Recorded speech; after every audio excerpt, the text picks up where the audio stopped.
everybody. I'm Dr. Karen Finn, the author of On the Road from Heartbreak to Happiness, and I'm so happy that you're here joining me for this bonus video. The purpose of this video is to give you a framework for understanding how you can kind of break up divorce from this great big overwhelming life event into smaller pieces that are more manageable, that you'll feel more confident about dealing with. And the way I'm going to do that is by asking you to take care of yourself. Now, you probably guessed, because you can probably see it behind me here, that SELF is an acronym. And I spell it a little bit differently by throwing an extra F on the end of it. But let me walk you through this step by step, okay? S stands for social. You know, when you go through divorce, your relationships change, and that's what this S stands for. Let me write down social here too, so you can keep it in mind. Some of your relationships you're going to lose. I mean, well, obviously you're losing your spouse and having that relationship, but you might be surprised that you'll be losing relationships potentially with your in-laws. You might be even losing some friendships when you get divorced, and that's all pretty normal. You'll also discover that some relationships strengthen, and people you didn't really expect to help you out will step up to the plate and be invaluable to you, and you'll develop such a deep, warm relationship with them. This social component of divorce also describes what will happen as you start to heal and move forward and want to start dating, because that's another whole great big life change in and of itself. Now this E stands for the emotional part of divorce. And I'm sure you're really well aware that there are all kinds of emotions that go along with divorce. It can actually be kind of frightening sometimes. Well, at least it was for me when I got divorced. You know, there were times when I wondered if I was ever going to feel normal again, because it's just so strange the way that your emotions twist and turn. And I'll actually talk more about how your emotions change during divorce and that divorce healing process in the second bonus video. So you want to be on the lookout for that. The L stands for legal. And I'm sure you're very well aware that divorce requires some legal paperwork in order to make it happen. There's a lot of movement, at least here in the US, to do a lot more of the legal piece of divorce on your own. And I think that's fine so long as, and I really want you to hear this caveat here because this is important, so long as you have guidance from someone who really understands the law.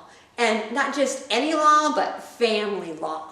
So even if you choose to do your divorce on your own, what they call pro se, I want you to be sure and get some legal advice, some really solid legal advice. And you deserve it.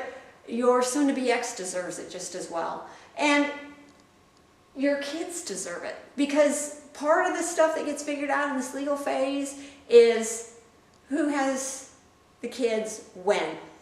Who's able to make decisions for the kids? Do you do it jointly, or does one parent get to do it more often than the other?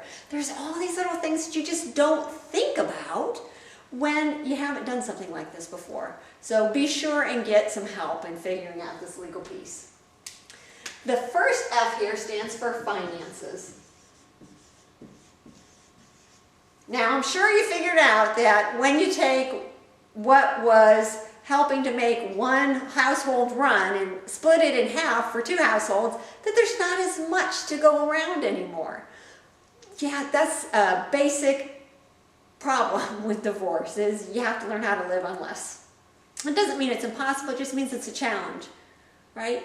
And the finances, right, you will have challenges with figuring out who pays what. And that's part of the stuff that'll get figured out with the legal piece too. But there are going to be debts that you bring along from the marriage that you'll now have to take care of as a suddenly single person. And there will be assets too. So having some acumen with financial things is going to be very important.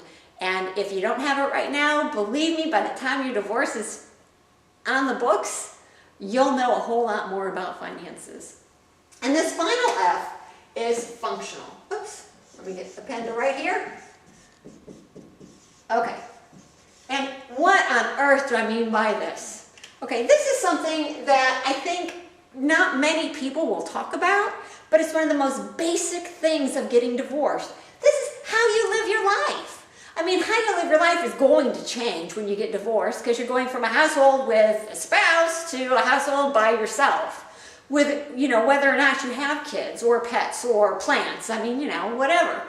So you're going to have to figure out what are the roles that you're going to have now and what roles you aren't going to have anymore, right? So your role as spouse, that was out the window. I mean, you know, that's just reality. But you know, if you're used to always having your spouse be the person who does the grocery shopping, for example, well, guess who gets to do the grocery shopping now? You do. All those things that make your life work are now roles you're going to have to figure out how to be fulfilling, right? Maybe you're fortunate enough to be able to hire someone to help you with some of that stuff. But for most of us, we have to figure out how to roll up our sleeves and get after it. So beside the roles, there are rituals, right? Birthdays, holidays. How do you manage all of that now that you're single, right? Are you going to celebrate in the same way or not? Are you going to create new and even better rituals for how you celebrate things? Those are all things you get to figure out. So there's also responsibilities. There are things that you may not have really done before, right, that you're going to have to figure out how to do. And so with all of this, right, you figure out how to create a life that supports you as a suddenly single person. That's really the goal of divorce recovery, isn't it? And healing from your divorce. It's taking this traumatic event, the dissolution of a marriage that you thought when you got married was going to be for a lifetime, and figuring out how to recreate your life into something that you love again. And I can tell you that it is possible. I'll tell you a little bit more about the road to get from where you are now to where you want to be in the next bonus video. And I look forward to talking to you then. Bye-bye.